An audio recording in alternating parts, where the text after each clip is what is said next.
E aí, pessoal, estamos aqui para mais um episódio do Topcast. Meu nome é Kleber Augusto Paim, sou sócio da Top Master Contabilidade e estou aqui com o Johnny Florencio. E aí, Johnny, tudo bem? Tudo certo, Kleber. E você? Tudo ótimo.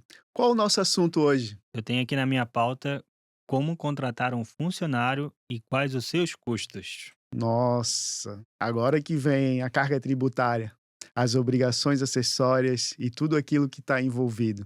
Oh, mas estou falando assim, ficou até difícil contratar um funcionário, né? Não tem nada de difícil. A gente só tem aqui que respeitar alguns requisitos, né? Então vamos lá. Quem pode contratar um funcionário? Vamos começar por aí. Quem pode contratar um funcionário? Hoje, Uhum, tu sendo pessoa física, tu pode contratar um funcionário para trabalhar na tua casa, o chamado doméstico social. certo. Tu tendo um MEI, tu pode ter até um profissional trabalhando para ti. Tu tendo uma ME, limitada, enfim, aí tu pode ter o número de profissionais na qual tu precisa para o teu negócio acontecer. Certo. E quando a gente fala em contratar funcionário, a gente fala em contratar pelo método da CLT, carteira assinada, tudo Perfeito, certinho, né? isso. E hoje, por exemplo, vamos pensar que a pessoa tu deu 3 opções, né, o Doméstico, doméstico, o MEI, o MEI e o empresário. Vamos botar a empresa no geral, no para ficar geral. mais fácil, né. Ótimo. Kleber, quem pode contratar um doméstico? Uma pessoa física ou uma família. E Uhum, já está apto a contratar um doméstico. Esse doméstico ele vai fazer o serviço ou na sua casa, ou na sua fazenda, ou na sua casa de praia e vai ele prestar esse serviço de forma contínua. Ele uhum. vai ser assalariado, vai ser subordinado, vai seguir uma rotina de trabalho e vai poder trabalhar na sua casa de segunda a sexta, de segunda a sábado, com uma carga horária definida, assim como nas empresas. Tá, mas por exemplo, eu sou pessoa física, né, tu citou que pessoa física também pode contratar uma outra pessoa física. Mas tem alguma regra ou eu posso contratar qualquer pessoa física para fazer qualquer tipo de trabalho e qualquer função? Não pode ser qualquer tipo de trabalho, né, é um trabalho doméstico, é um trabalho feito por uma pessoa, né, ela tem que Uhum. ter mais de 16 anos, quando doméstica, né, e entender, a carga horária também tem que ser estabelecida, são 220 horas, mensais, não pode ser uma carga horária, superior a isso, pode ser uma carga horária até inferior, tem que respeitar a convenção regional, porque também tem um teto mínimo para esse pagamento, né, Uhum. e também uma jornada de trabalho, assim como para pessoa jurídica. Tá, mas vamos lá. Eu como pessoa física, eu posso contratar quais tipos de profissionais? Tu pode contratar um caseiro, Tá. tu pode contratar um doméstico, Uhum.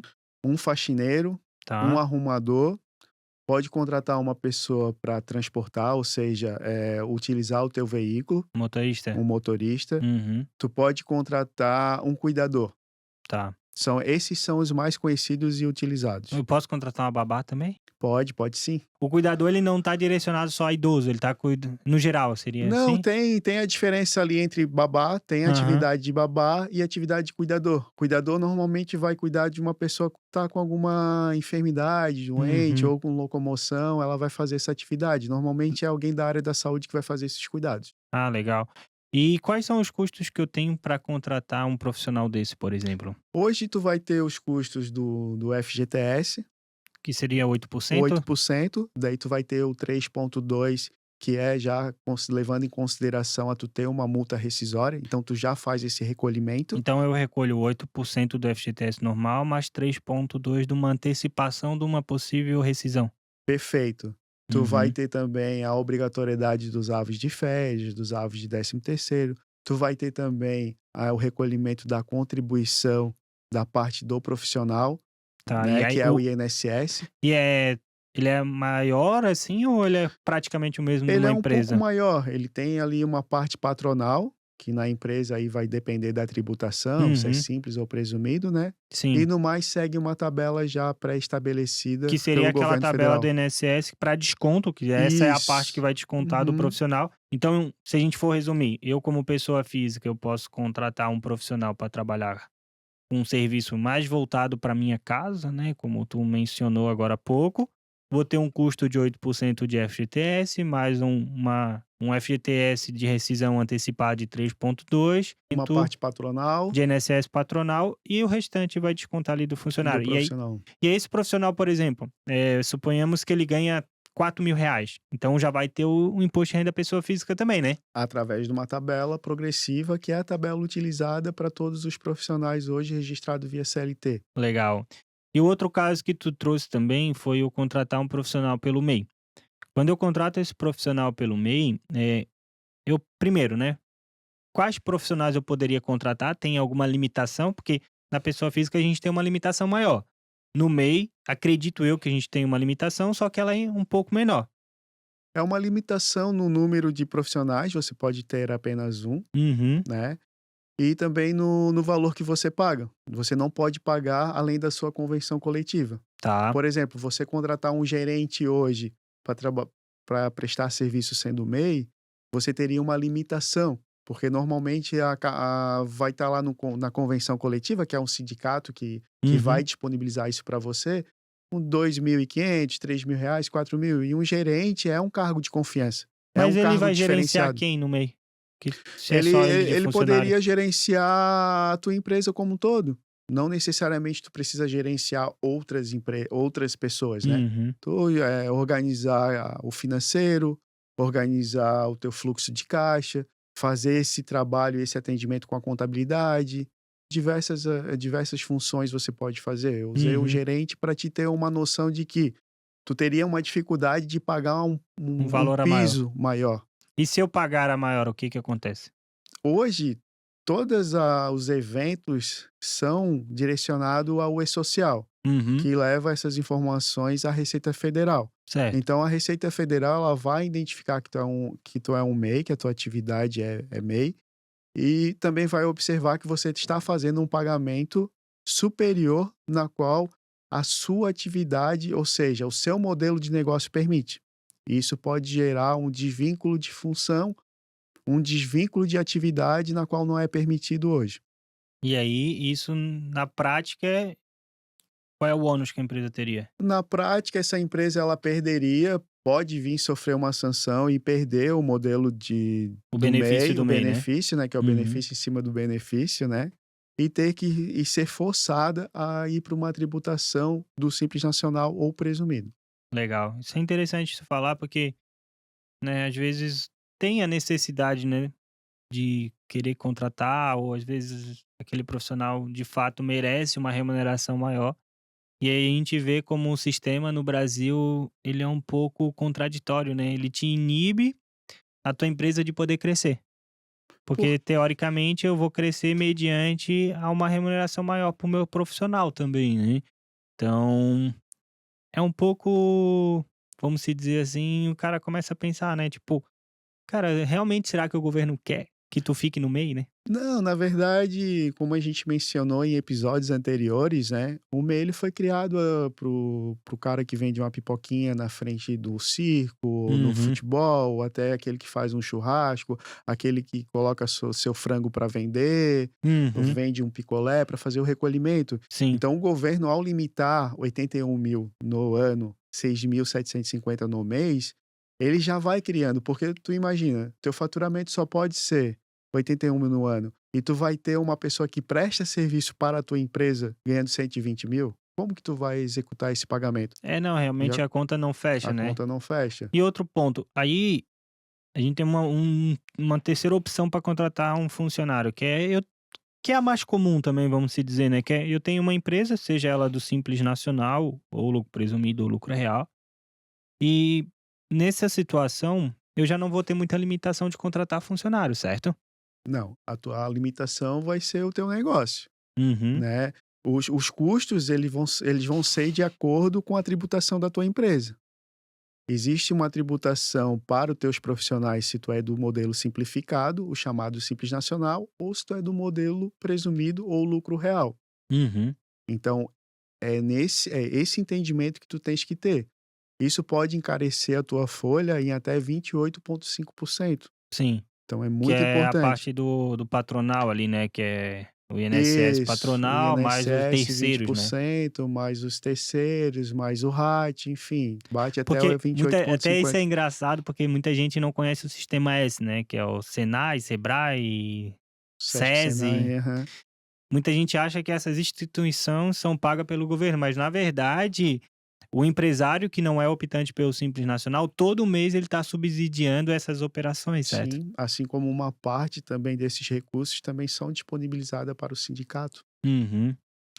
E outro ponto, eu tenho a minha empresa, vamos cogitar que essa empresa seja do Simples Nacional inicialmente. Ótimo.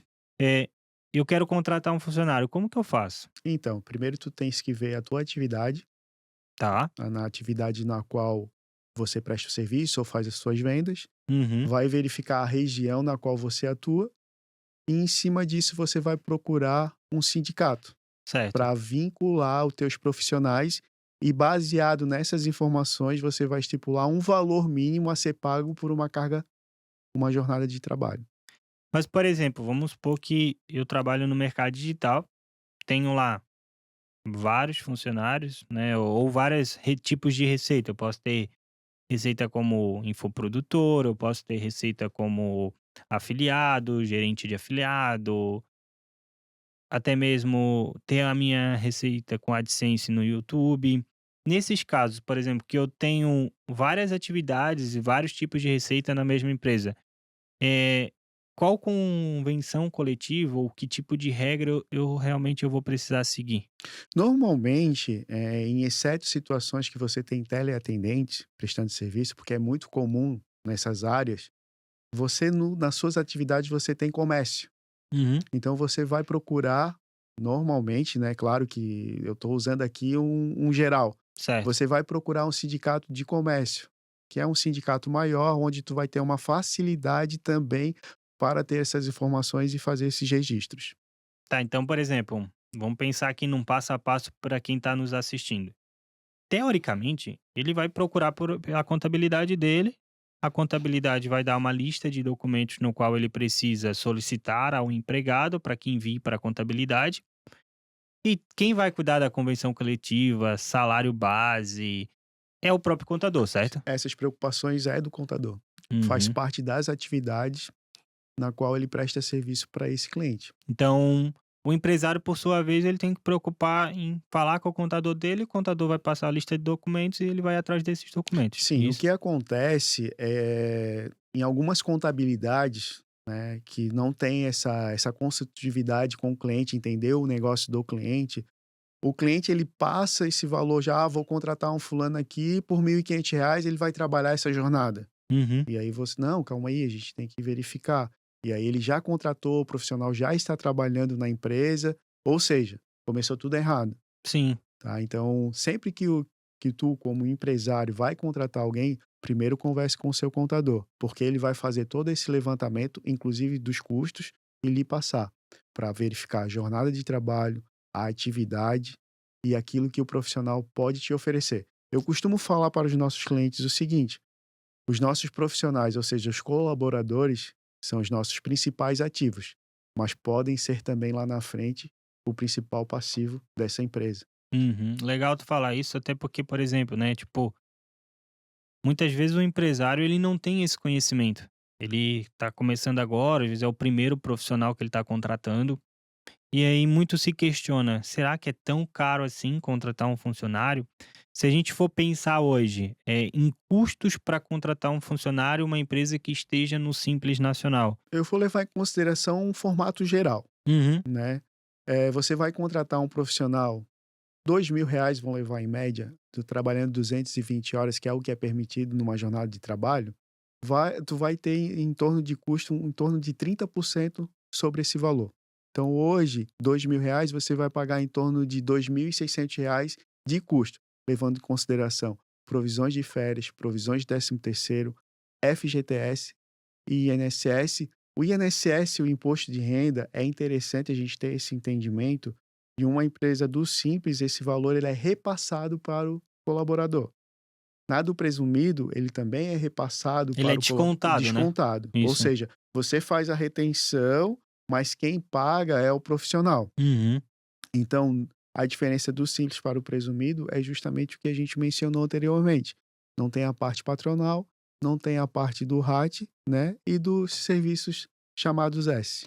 Tá, então pensando aqui, por exemplo, que eu vou contratar um funcionário e a minha empresa é do Simples Nacional, eu vou ter o custo do FGTS de oito oito por por cento. cento, Aí o meu INSS vai ser só a parte do funcionário, então vai seguir a tabela de INSS e vai descontar do funcionário. perfeito. Eu vou ter também o INSS patronal vai ser zerado, então não vou ter que pagar essa diferença. Eu vou ter a férias, que seria um dozeavos, que é pegar o salário dele e dividir por 12 e Sim, acrescentar 33% em cima. Então seria um dozeavos mais 33%. O 13º é um dozeavos, aí não tem um acréscimo, é só pegar o salário dele e dividir por 12 e aquela isso, parcela, porque na contabilidade a gente faz uma provisão. Então, esse um dozeavos a gente vai, teoricamente, provisionando mês a mês, porque existe uma data específica para fazer o pagamento, tanto da férias quanto do 13º. i O 13º hoje ele pode ser pago em 2 parcelas, correto? isso. Mas voltando um pouquinho ali, e aí também você também já vai direcionar o levantamento desse FGTS, 8% em cima desses avos. E Uhum, aí, se você quiser ser um pouco mais técnico, você já pode deixar uma parte destinada caso haja uma rescisão. sim. E aí você disponibiliza 40%. Mas enfim, aí é um entendimento do contador junto com o seu cliente, tá? Sobre o 13º salário hoje, ele pode ser pago em 2 parcelas, na verdade ele deve ser pago em 2 parcelas, exceto em um caso, quando esse profissional ele entra na empresa, ou seja, ele é admitido após o dia 30 de novembro. Então em dezembro, vamos dizer assim, né? Perfeito. Porque assim, ó, por isso o 13º salário ele se chama de contribuição natalina, Uhum. porque ele precisa que ao menos uma das parcelas seja paga no mês de dezembro. E essa regra, por exemplo, do 13º ser 2 parcelas, precisa ser 50-50? Algumas empresas utilizam o modelo de tempo que esse profissional está na empresa. Como eu mencionei ali, a gente conversou, uma parcela tem que ser paga em dezembro, mas a primeira parcela não pode ser paga em janeiro. Então é a partir de fevereiro tu pode pagar essa primeira parcela e a outra parcela da segunda parte tu pagar ali em dezembro. Eu costumo orientar os meus clientes a pagarem proporcionalmente ao que ele trabalhou. Se ele entrou em junho e você vai pagar essa primeira parcela em novembro, você vai pagar os avos referente a junho e não vai pagar até dezembro. Uhum. Se esse profissional já entrou no ano anterior, você vai pagar 50%. Lembrando, na primeira parcela, a gente não desconta o INSS nem imposto de renda. É aquela parcela gostosa de receber, eu costumo falar para esses colaboradores. Tá, e por exemplo, por que que teria esse desconto? O que que seria esse desconto que eu vou ter na segunda parcela que eu não tenho na primeira? É porque na primeira parcela você está adiantando um valor. Uhum. Vou dar um exemplo prático aqui. O profissional ele ganha R$ 2.000. Não vou considerar descanso semanal remunerado, os Sem proventos média, vamos adicionais. tá, beleza. Você vai dividir ele por 12 e fazer vezes 6, ou seja, cortar por 50% ao Mil mês. reais, Ele vamos vai reduzir. receber R$ 1.000 limpo, Uhum. ali até 30 de novembro, que é quando tem que fazer o pagamento. Na Sim. segunda parcela, você vai aparecer lá no seu provento ou no seu contra-cheque o 2.000, menos o R$ 1.000 que você adiantou e mais os descontos de INSS. O FGTS é recolhido tanto Pela na empresa. parcela 1 quanto na parcela 2. Mas isso não é descontado do funcionário, né, Não é só é um descontado. custo para a empresa, né? É o chamado fundo de garantia por tempo de serviço. Sim. Eh, Kleber, a gente falou aqui da situação do FGTS, né, do fundo de garantia, que tem ali os 8%. A gente falou do INSS, que é descontado do funcionário, a gente falou do 13º. E férias? Quando que eu posso pagar férias? Então, é até interessante tu entrar com essa pergunta de férias, porque o profissional, ele pode solicitar à empresa, Hum, quando tirar férias, a primeira parcela do 13º, sim. que a empresa Essa faz esse pagamento, antecipação, né? essa antecipação, desde que não ocorra no mês de janeiro. Sim. Então o profissional ele tem esse direito desde que informe a empresa até 30 dias antes. Tá, mas e as férias? Quando que eu posso pagar as férias? Eu tenho que esperar a empresa ficar com um ano, o profissional ficar na empresa um ano, Eu posso antecipar? Como é que funciona o pagamento das férias? Eu tenho alguma regra a seguir ou não? Assim, ó, vou usar um jarrão que a gente gosta de brincar, né. A regra é clara nesse sentido. O profissional ele tem direito a férias a partir do 12º mês e um dia, Tá. exceto em situações em que a empresa para a operação, Férias coletiva, as chamadas férias coletivas. certo. Até um tempo atrás, essas férias coletivas, elas tinham que ser mediada por um sindicato. Uhum, Hoje já não existe mais essa necessidade. ok. Então, assim, utilizando a regra geral, ao completar 12 meses e um dia, esse profissional ele já tem direito a 30 dias de férias, desde que não tenha afastamento e desde que ele não tenha faltas superiores a 6 dias. Tá, mas quem escolhe o dia de férias? É o funcionário ou é a empresa? Oh, isso é um tema bem polêmico, um tema bem polêmico. Na regra geral, a opção das férias é escolhida pelo empregador. Tá. Só que é sempre bom entrar num consenso, Uhum, né, porque, por exemplo, uma empresa, que trabalha com sazonalidade, tem uma produção maior nos meses de junho, julho, obviamente vai optar por dar férias para o profissional nesse período. Uma empresa, por exemplo, que trabalha no verão, um restaurante, sorveterias, não vai dar férias para esse profissional no mês de verão, ela na vai alta optar temporada, né? por dar em baixa temporada. Em Uhum, grandes instituições, onde a gente sabe, o chamadas férias ouro, né, que é final de ano e no meio do ano por causa do colégio, aí existe uma tabela e uma conversa para que não ocorra todo mundo solicitar férias no mês de dezembro ou todo mundo solicitar férias no mês de junho e julho, para mas não ter mas esse pensando em legislação, né, tipo, não é o funcionário que decide, é a empresa que que decide a data determina as que férias do que o profissional. profissional vai sair de férias. Uhum. E aí tem uma regrinha que é avisar com 30 dias de antecedência, certo? Quando não é de comum acordo, Uhum, o ideal é tu formalizar o profissional 30 dias antes, sempre. certo. E qual é o meu prazo máximo para me pagar férias desse funcionário? 2 dias antes dele sair de férias, essas verbas têm que ser pagas para ele. Tá.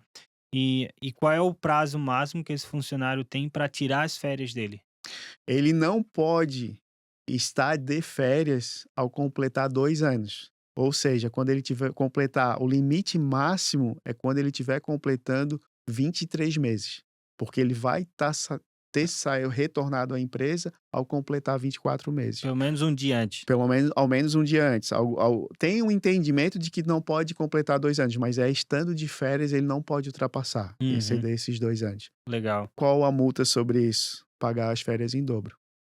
Tá, então se, por exemplo, eu esqueci de dar férias pro meu funcionário e virou 2 anos e ele não tirou nenhuma férias, eu tenho que pagar mais uma férias para ele. Um dobro sobre as férias e um terço de férias, Entendi, isso é interessante. como multa, né. Uhum. É uma indenização pro profissional também, né. Perfeito, sim. É porque o profissional entende-se de que um profissional hoje no Brasil, ele não pode trabalhar por mais de 23 meses consecutivamente sem tirar férias. E essa é uma dúvida, não é dos empresários em geral, mas é do profissional. Por que que quando ele volta de férias ele não recebe salário? É que também vai depender o período, né, que ele foi de férias. Mas Se se cogitar que ele saiu de férias no dia 1º e voltou dia 30, no dia 5 do mês seguinte ele não recebe nada. Então, ele recebe antecipado, Aham, porque ele trabalhou, porque tem que entender assim, ó, tu recebe referente ao mês anterior. sim, Então tu vai receber ali no quinto dia útil, estamos agora aqui, vamos botar aqui em novembro, tu vai receber referente a outubro, no sim. quinto dia útil. Quando eu te antecipo as férias, eu estou antecipando o mês de novembro para ti ficar em casa. E Uhum, tu vai receber o 33% de é o adicional de férias. Esse é o valor, na verdade, que é teu, sim. que é o adicional. E tu não trabalhou, tu não vai ter nada para receber referente àquele período. Então, se tu pegou do dia 1º ao dia 30, lá no dia 28 eu vou ter te pago essas férias para frente, referente Uhum, ao mês de novembro. E o mês de outubro tu recebeu dia 5 de novembro. Quando tu retorna de férias lá no dia 2 de dezembro, no quinto dia útil tu não vai ter nada para receber.